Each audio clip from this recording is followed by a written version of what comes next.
my goals when I started this channel earlier this year was to show that you can grow a lot of food without spending much money. Our biological approach to improving soil fertility, which relies primarily on compost, vermicompost, mulch, and compost tea, costs almost nothing. We make all of our own compost and vermicompost using not only household waste and organic matter generated on site, but also free resources from the community like wood chips, leaves, used coffee grounds, horse manure, straw, and spent brewery grains. Similarly, we use free resources such as leaves, wood chips, grass clippings, comfrey, yard waste, and used coffee grounds to mulch our garden. In addition to applying compost and vermicompost directly to the garden, we also use them to make compost tea, which we usually apply to the garden once each week during the spring and summer. This biological approach has enabled us to purchase no fertilizers or soil amendments for a number of years now. Though we need to do a better job of seed saving, we do cut our costs by saving seeds and letting some veggies, especially greens, go to seed and reseed themselves.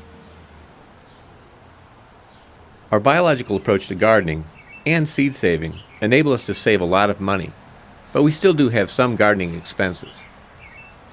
As of my last expenses update video on August 5th, we had spent a total of $105.13 on the garden in 2013. We had purchased a hose nozzle, onion sets, seed potatoes, a variety of seeds, a couple balls of twine, 2 honeyberry plants, a rain barrel conversion kit, and cover crop seeds and inoculant. At that time, as I sometimes do, I got a little ahead of myself and speculated that we may not have to spend another penny on the garden in 2013.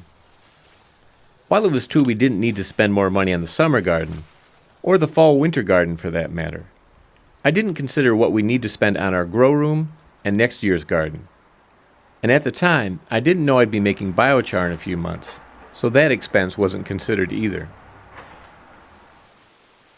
So since the August 5th update, we purchased 4 full-spectrum 85-watt CFL grow lights for use in the grow room for $40.70. We bought Dynagrow Pure Neem Oil and Safer Insect Killing Soap, which worked wonders in getting rid of an aphid infestation on the pepper plants we are overwintering. At the same time, we purchased Sluggo, which will help keep the slugs under control in the spring. These 3 organic pest controls cost $53.76. We also purchased 3 tree collard cuttings from bountifulgardens.org. I'm happy to say that all 3 cuttings are doing very well in our grow room. Along with the tree collards, we purchased Georgia collard green seeds and dinosaur kale seeds. All of these items together came to $24.45. When I decided to try making biochar, we already had the stainless steel pots for the inner and outer chambers of the biochar oven, but I had to purchase the parts for the chimney, which cost $20.12. Finally, our compost tea sprayer recently broke, so we purchased a new 4-gallon backpack sprayer from Harbor Freight for only $28.67, including shipping, bringing our 2013 gardening expenses to $273.01. Though we ended up spending more than I had hoped in 2013, I'm confident that our relatively small investment in the garden was well worth it, and that the value of our harvest significantly exceeded our expenses. Looking forward to the years to come, I think that the general downtrend in our gardening expenses will continue, but 2014 may be an outlier in that trend.